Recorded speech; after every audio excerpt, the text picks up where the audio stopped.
I finally finished watching Hunter x Hunter, and it is one of my favorite animes that I have seen this year.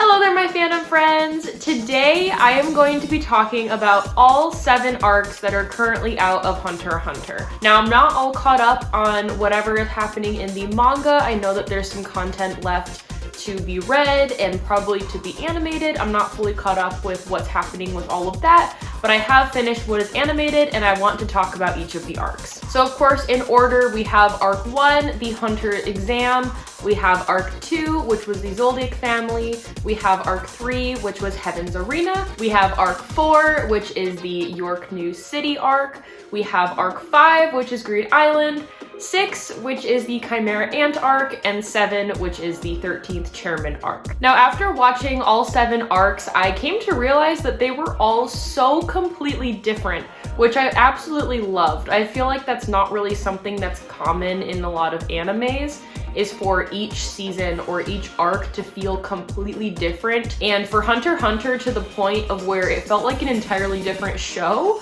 just with the same characters, which was a really cool feel in my opinion. So I'm going to be breaking down my thoughts and feels real quick about each arc based on how much I love them or did not love them, but spoiler alert, I literally love them all. But I am going to be categorizing them from least favorite to favorite, starting with my least favorite and moving up to favorites. So starting off with last place, or 7th place in this case, we have the Heaven's Arena arc. And now by no means am I saying that I hated this arc. I did not hate it. I did not hate anything of Hunter x Hunter. I really thoroughly enjoyed everything, but of course something always has to fall on the backside of things. Honestly, the main reason why this arc didn't vibe with me was, 1, because of the information overload of explaining to the viewers and the readers this idea and magic system or ability system of Nen. And even though I loved Wing and Zushi, all of whatever happened with them, with all these teachings of Nen and everything below that, it was just not for me. And I think looking back on the season now, I could fully understand what's going on, but in that moment of first time learning, it was a little bit much for me, and I was like, oh my gosh, what is happening?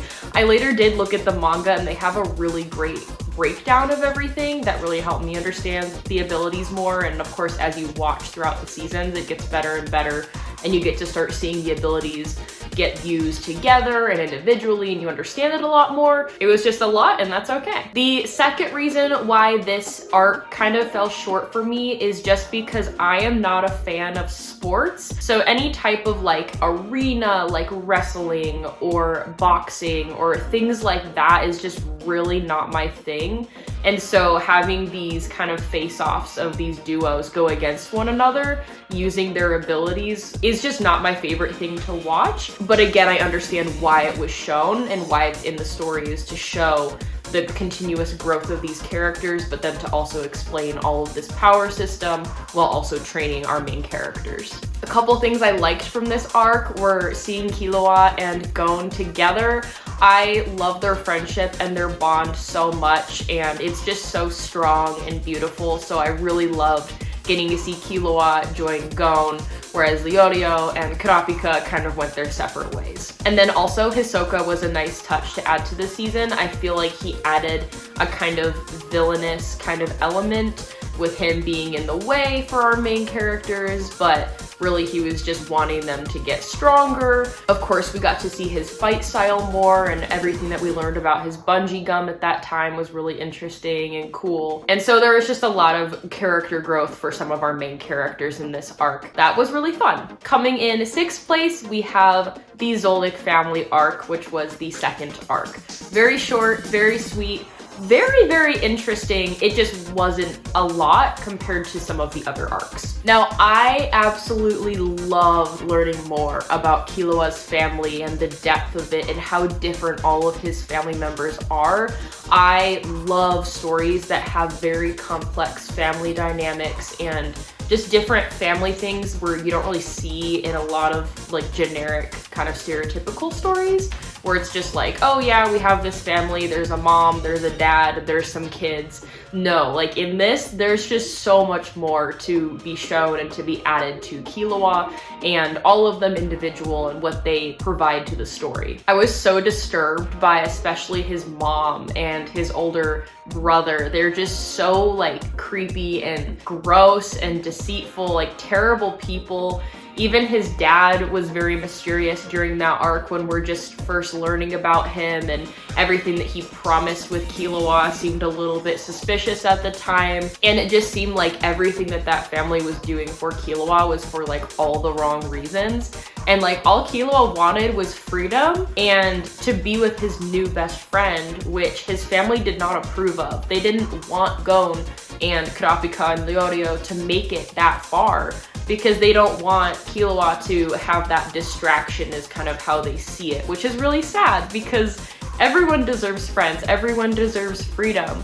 So that element of the story, in accordance to obviously them training Killua to be an assassin and to be this kind of strong, independent person, was a really interesting twist to the story that I kind of saw a little bit coming just because of how arc 1 played out. We could see how Killua was very independent and super, super strong, but we didn't really know why at that time. One of my favorite aspects of this arc was this whole friendship thing going around. So of course Gon trying to make it to Killua, and Killua having this hope and this thing inside him, this like heart that he's had of like, oh my gosh, like someone loves me this much and they're not trying to use me or torture me or teach me all of these kind of assassin rules where he's gonna get, you know, punished later and whatever. Gon is just a genuine person who just saw the light in Killua and wanted to be his friend, and I really love that about this season. And again, just learning about the dynamic of this whole kind of weird, messed up family was so interesting.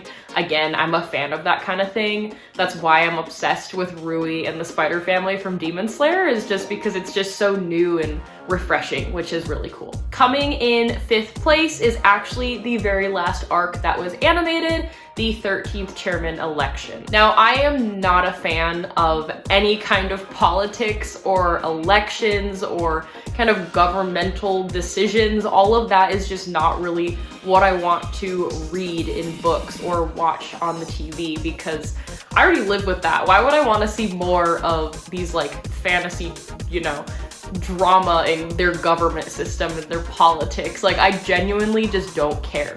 However, I do understand the importance, of course, coming from the Chimera Ant arc where we lost our head person.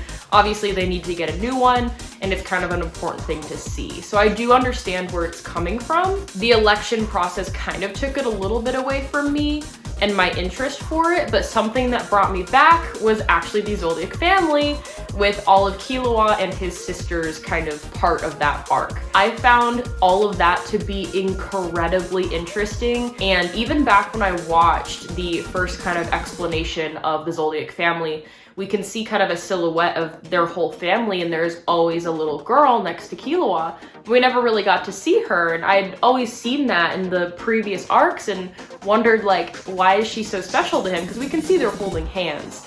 And so I figured that she would be someone special to him, and she definitely is, and probably will continue to be in the upcoming manga and for Killua's story moving forward in the future. Her ability was so cool and so unique, this kind of wish system, but also coming at a cost, and then kind of how Killua was dealing with it all, trying to get Gon back and not really using her to the extent that other people were. You know, he was making sure that she was still safe and protected, and he wasn't, you know, controlling her like maybe Illumi wanted to. And so of course I just appreciate everything that went into their beautiful relationship, and I would love, love, love to see more of her ability. I am so obviously grateful that she was able to save Gon, and just everything about the three of them is just so sweet and just heartwarming and passionate. Something that was really sad to me at the end is, like, of course, Gon and Killua going their separate ways, But of course, I know they're best friends, they'll find each other again in the future, but that got me a little teary-eyed at the end, of course, which I'm sure that everyone goes through that. But those were kind of all my thoughts on that whole family dynamic there with his sister, just so incredibly unique compared to other stories. Going back to kind of the election portion, all of the Zodiacs was a really cool touch. I thought it was really cool that they all actually represented the Zodiacs that we're all familiar with. So like Year of the Snake, Year of the Dragon, you know, that was all of them, and I thought that was really unique again as well. My favorite Zodiac member was probably Cheadle. I was really wanting her to win, but the way it all went like totally made sense, and I'm interested to see more of that if they ever continue that part of the story. But everything with Leodio at the end when he was like elected and he was on the stage was so funny. Like, he is an absolute character. The second he spoke out about like wanting to save Gon in front of the whole like stadium auditorium of people, I was like, oh my gosh, people are gonna vote for this man and he has no idea what he started. So all of that was so funny to me. I loved it. Coming in fourth place, we have Greed Island. At this point in the story, I was like, dang, this could be like an entire show or like an entire story about characters jumping into this video game, having some kind of goal or mission, or in this case, getting these kind of trading cards for completing this game. It's just such an interesting concept. And to think that the author went through with like creating all of this and all of the abilities for those cards and the goal behind it all and all the characters involved and how all the cards would mesh with each other, absolutely perfection. It was so cool. The detail behind everything was what kind of caught me off guard. I was like, this is so detailed. The detail of it all is what really caught me off guard because it was literally perfect the way everything was set up. The one thing I kind of struggled with this arc was when the cards popped up on the screen. I was reading the Japanese, you know, the English subtitles, and I couldn't really read what the cards were saying. And so if I had to, I would have had to like pause and like read the subtitles and then go up and read the card. And it was just a little bit inconvenient, you know, because I really would like to involve myself more with this whole game process and like understand what each of these cards were doing. Of course, like it was kind of evident that they were explaining all of like the main cards that they were using for like defense and all of that and the teleportation and everything. But I think that probably is just more of a translation issue more than anything, because of course I cannot speak Japanese and understand it fluently. So maybe if I watched some of that in English, I would have understood it and maybe enjoyed it a little bit better. But of course, that's just coming from an English speaker who cannot read everything on the screen all at the same time. This is when, of course, Bisky was introduced. And when I watched that theme song for the first time, I was like, oh, okay, cool. We're getting like this little girl. She's gonna join their little group with Killua and Gon, and you know, she's gonna be sweet, whatever. Kind of, not really. She's really this like buff person who's like super old, super experienced, one of the most out of all the hunters. She was not what I was expecting at all, but I loved her. She was so funny, strict in like a good way, not mean or cruel or anything, and she's a great character. I really thought that she was a refreshing touch to add to these boys' stories. Something else that I noticed in this arc specifically is there's a lot of characters that look like JJK characters. And of course, JJK, Jujutsu Kaisen, came out after Hunter x Hunter, and I have just been wondering if the author of JJK kind of took inspiration from a lot of these characters during the Greed Island arc from Hunter x Hunter and kind of twisted them to make their own characters. I'm gonna make a whole separate kind of short reel probably about this because I just found it so interesting, but there were characters that looked like Jogo and Nanami, and of course Killua looks like Gojo, just a tiny version. So there were a lot more too, but I'll probably make a different video about that, so keep your eyes peeled. But all in all, this arc was just so fun. I myself just love video games, so being in this atmosphere where you're just picturing your favorite characters in this kind of video game world was so cool, of course with their goal in mind, but seeing the gameplay of it all and seeing them gather their cards and kind of the lives that were at stake, the people who did die, all of the characters along the way that we came to love and then see again in the future or not. There's just so much going on that was just so cool. I felt like it was a really well-length arc, and everything about it was just really awesome. I highly enjoyed it. Coming in third place, we have Yorknew City arc. I loved seeing more of Kurapika in this arc, as well as the Phantom Troop. We have these spiders, which if you've been here, you know I love spiders. I am a huge fan of Rui from Demon Slayer, so of course I was a little biased going into this arc because I've been curious about these spiders since Kurapika talked about it in, you know, arc season 1. And Kurapika is probably one of my favorite characters from Hunter x Hunter. As a whole, I wish we got more time with him. I would love to carry on with his adventures with trying to take down these spiders and maybe learning more about them and their motives and everything, but from this arc, we did get a very good start and a lot of detail and development for all of these spider characters. My two favorite spiders were probably Shalnark and Phaeton. Shalnark, I just love the way that he doesn't really like fight, you know, like combat, like hand to hand or like punching or using a weapon, but it's more of like his knowledge on technology that helps him manipulate, which I thought was really refreshing again for a character's kind of fighting ability, and all that he could do with it was really cool. I also found it really interesting that all of the spiders didn't really get along too well. Like there's still some kind of suspicious things between them. There's some mystery. Not all of them know each other's abilities. Of course, we have what's going on with Hisoka and whatever's happening with, of course, some of Killua's siblings intermixed with that, and Hisoka's kind of deception of everything, and the other part of the group not really knowing that until it's kind of too late for them.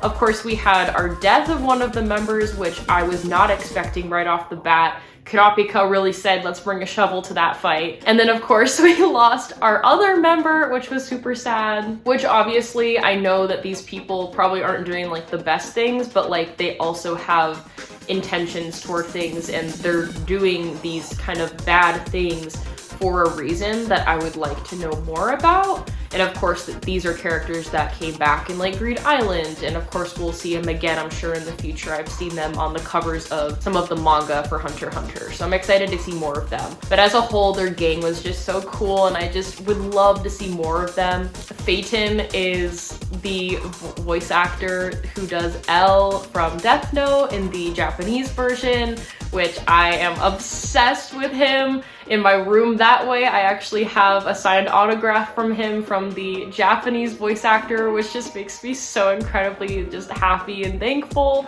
The voice of Crollo is Light Yagami Mamo, who I actually saw at Anime Expo this year, so lots of really awesome familiar voices in the troupe, which was super fun for me as well. Of course, this arc also meant we were seeing new abilities, like the girl who could kind of see the future and then write them down as kind of like, not so much a poem, but just as these kind of statements that you kind of have to figure out for yourself that are individualized per person. So that added a really cool, mysterious touch to the whole storyline going there. But yeah, as a whole, this arc was just so fun. It almost felt like very heisty in this whole like kind of city environment, which is funny that this arc was called Yorknew City because obviously it's a spin-off of New York City. There were even some characters in the troupe that we didn't really get to see a ton of, like the Mummy, which we got to see later, which was really cool. His ability turned out to be really interesting and I was not expecting it. So I also just loved, of course, again, seeing more of Kurapika. I love him so much. I don't so much love his kind of revenge-driven self. I hope that that doesn't end up consuming him, but again, I understand where he's coming from. He's been hurt and, you know, has lost all of his kind, so it makes sense why he's feeling that way, but I hope he just doesn't go on like a killing spree. But I guess more to come on that. Coming in second place is actually Arc 1, The Hunter's Exam. I feel like Season 1 was super captivating because we're going through all of these trials of these obstacles and these tests that were all so different and really fun, in my opinion, of all of these new characters that of course you're gonna be with for the rest of the story. Now, I'm a little bit biased because I love exams like this, where there's obstacles and parkour, there's people trying to deceive your main characters, there's people trying to help, you don't really know who to trust, and there's, you know, all these new characters that you're trying to decide if you trust them or if you like them or not. And I just found all of that to be incredibly fascinating. The world building right off the bat was excellent. Of course, we start on Will Island with Gon as we travel with him to the Hunter's exam, which of course, he's just a little kid. So seeing him and of course Killua, Kurapika, and Leorio kind of pass this exam, or I guess not Killua yet, at that point he hadn't passed it, but seeing all of their work throughout the exam, and I just super enjoyed each phase. I thought they were all so fun.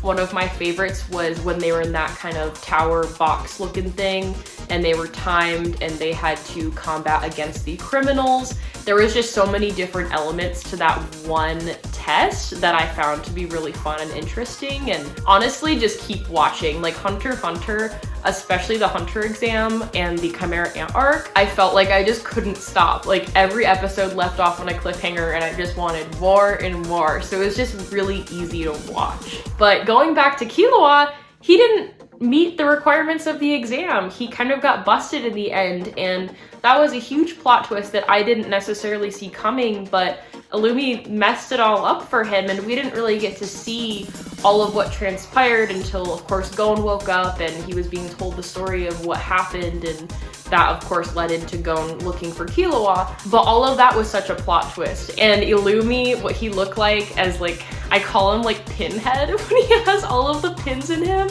and he's like purple and green and has his yellow pins. I don't like it at all. It just freaks me out.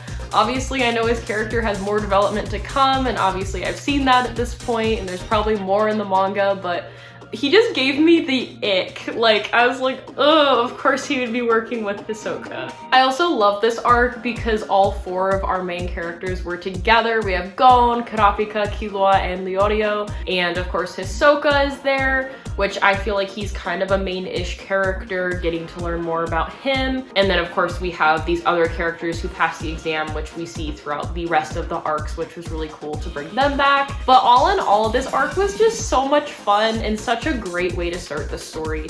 We had everything just tied together, and it just set a really good boundary for what was to come. It was kind of just this endless possibilities of, you know, where are our characters going to go? And as I've been talking about this, each arc just felt so different and well thought out in its own little stories that all come together so well in the end. So it was all just so good as one big package, and this arc really, you know, threw it off to be an amazing story. Coming in first place, now this probably isn't a surprise because this is a very popular opinion, but my #1 arc of Hunter x Hunter is the Chimera Ant arc. I don't have enough to say that is just complete praise of this season. This is one of the most well done seasons I have seen in all of anime. Yes, it was long. Yes, there were times when it seemed like it was going in slow motion, but it was so good. I could sit here and talk about this forever. Maybe I'll make my own video just talking and gushing about the Chimera Ant arc because there's so many things to talk about. So let's get into this, our final arc. Okay, let's start at the beginning with Kite. Kite, I loved automatically. I saw a lot of him in me, so of course when he died, I was a little heartbroken. Yes, I did cry a little bit. Seeing him beheaded, that was absolutely tragic and something I was not expecting to see in this kind of lighthearted-ish story, but at that point we kind of took a dark turn to the story. But of course, seeing Gon and Killua again together, getting to train with Kite and getting a little further in their goal, I absolutely loved. Now, of course, we move to our ant side of things, which is the thing that I love talking about the most because I love animals. That's kind of my specialty. That's my career path. That's what I went to school for and am currently doing. So all of the kind of animal aspects of this arc, I just absolutely loved. So having this queen ant be able to eat different species and then produce these soldier ants to look like those species and eventually talk and use Nen was just a really cool way for a story to go, to create kind of these villain characters, or these characters that were villainized in a way of evolution for this species. And this evolution could have gone on and on forever, and probably gotten to a point of being super bad, because we saw how powerful the king was, and of course his 3 advisors. I really love the talk about evolution in this arc, about, you know, the first phase of these ants and the second phase, and of course we have Pitu and Poof and Yuppie, and then of course the king on a very different level, which, let's just talk about the king. If you don't know, I love and am very passionate and look up to the Japanese voice actor Koki Uchiyama. He voices so many of my favorite characters in animes. I cosplay like all of these characters. I got to see Uchiyama on the stage at Anime Expo last year, and I think part of my soul left my body, but oh my gosh, his performance as the king was so good. Starting off as being this super kind of like harshish character, and being turned into something so much better by a girl, Kumogi. I love their bond, their relationship so much.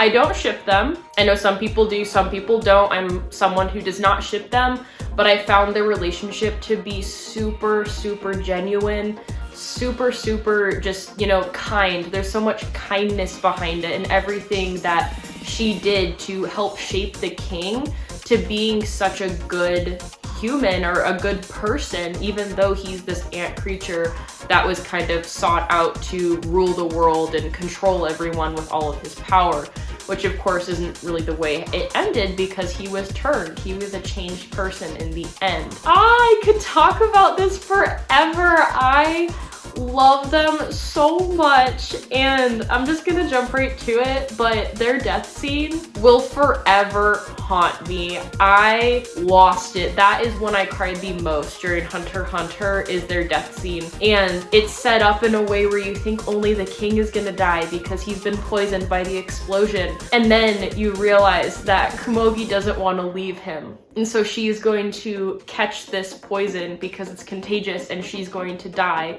but he's gonna die in her arms first. And they die holding hands, and they die playing their game, which they met and bonded over, and what ultimately changed Meruem to become a good, kind person out of, you know, this whole ant creature that he was born as. It's so beautiful, and it's not like Kumogi was even trying. She was just being a good person to be a good person. And that's also another element that I just absolutely love, because it's just so genuine, and they were so passionate, and him trying to get back to her was so beautiful. And I was so irritated at Poof when he was trying to kill her.